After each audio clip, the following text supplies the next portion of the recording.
Ayan, silong muna tayo. At mahirap po ang masunog, matusta sa init po ng araw.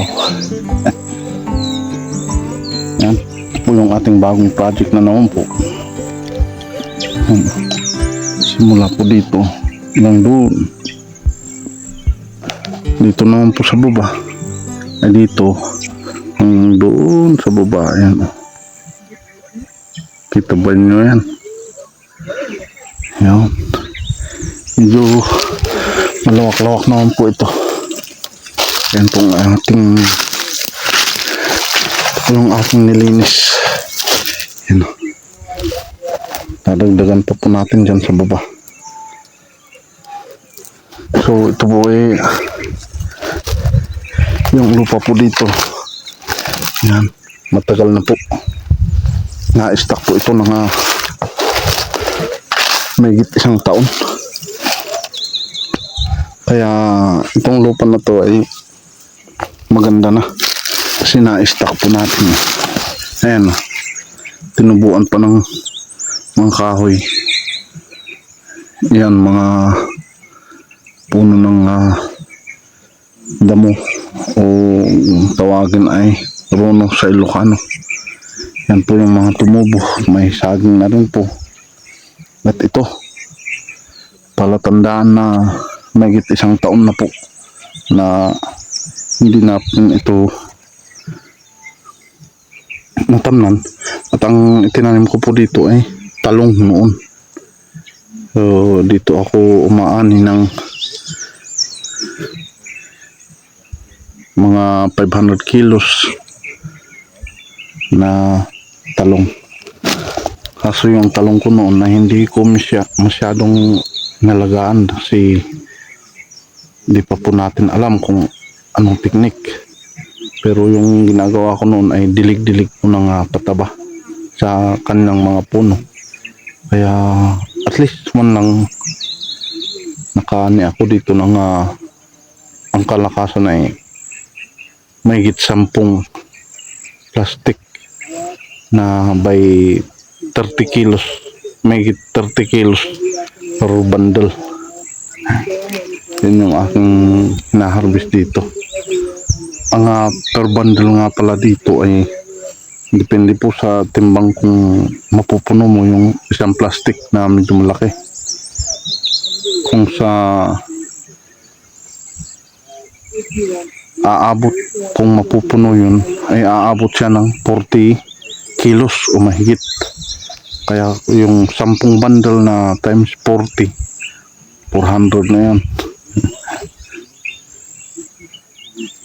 Kaya yan yung ating itatanim dito, pero paunti-unti. Wala po tayong puhunan paunti-unti na lang po yung ating itatanim. Unahin muna natin yung ng 2 tray, saka sunod ay dito na rin, pasunod-sunod na hanggang pababa po tayo para po kung may maaani na po tayo doon sa una. Ayun po yung ating gagamitin pang puhunan sa susunod. Kumbaga sunod-sunod po siya na ating gagawin pagtatanim kasi walang puhunan, medyo lang po tayo. So ayun, yun lang po yung ating tapos muna sa ngayon kasi ayan napakainit ng panahon, kaya ito lang po yung ating natapos. Yan, uwian na, napakainit ng panahon.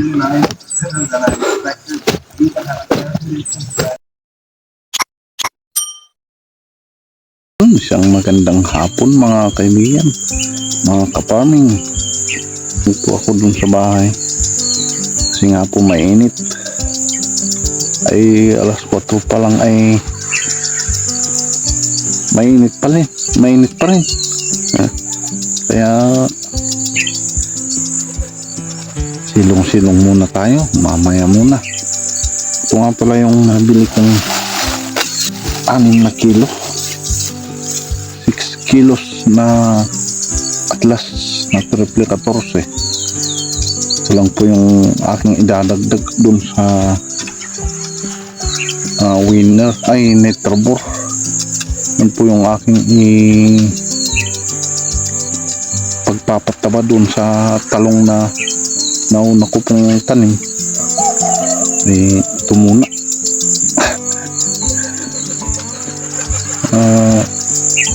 Ang kasi tayo kasi ay walang puhunan, kaya konti-konti lang po muna. Kaya nga po yung ating itinatanim ay konti-konti. Tutunawin ko sana po ito, pero gagawin ko na lang ay lalagay ko na lang sa kanyang puno, tsaka ko tatabunan. Yun po yung aking gagawin bukas.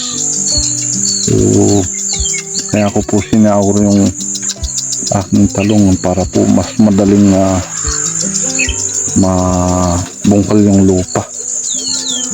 So ito muna, tis muna tayo, tis muna ako dun sa mga natitira. Meron pong natira na mga pestisidyo at mga fungicide, at meron pa po tayong mga tawag doon, yung foliar fertilizer, foliar na pang spray sa dahon. Meron pa po tayo nun, kaya tiis na lang po. Minsan medyo kung kaani po tayo dun sa unang talong, meron po tayong pang suporta sa yung pasunod po natin. Kapag nakaani din po tayo dun sa ito, yun po ang puhunan po uli natin sa pasunod uli. So ganun lang po yun. Parang tawag doon, buhayin nung naunang talong yung pasunod, buhayin nung pasunod yung sunod na rotation yung ating gagawin. Kaya sana medyo kahit konti yung ating talong ay mas may maganda po tayong income. Sana nga. Ito na yung tinabas nung nakarang araw. Ayan, tostado na. Pwede na po nating silaban yan, pero huwag muna, para tostado talaga. Saka po natin siya susunugin. Yan o.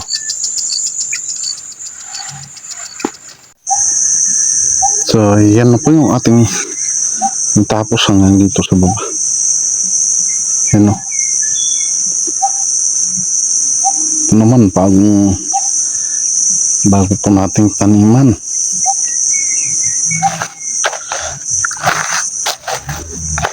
Yan o.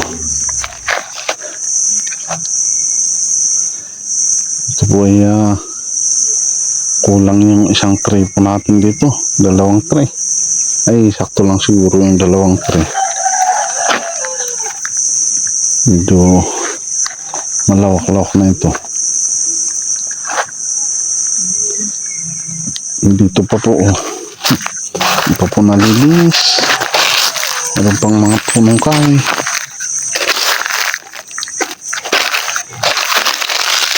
So kailangan silaban pag mainit ang panahon para po masunog ng husto. Tostado na eh. So ayan. Hanggang dito pa po.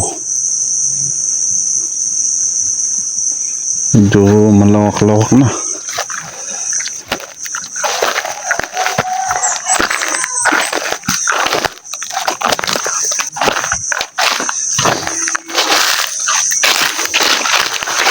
So ayan, ang ating bagong taniman. Dagdag taniman po natin.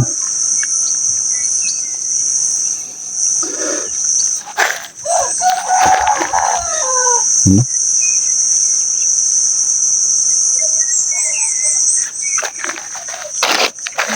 Madami na ang ating taniman. Kahit walang puhunan.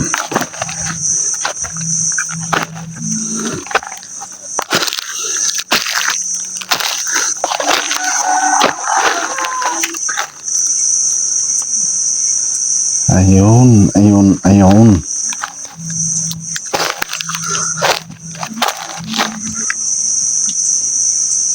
So, ayun, hanggang dito na lang. Hanggang dito na lang yung ating kaunting video, kaunting may share. Maraming salamat po sa inyo. Maraming salamat. Ingat. Happy farming. God bless.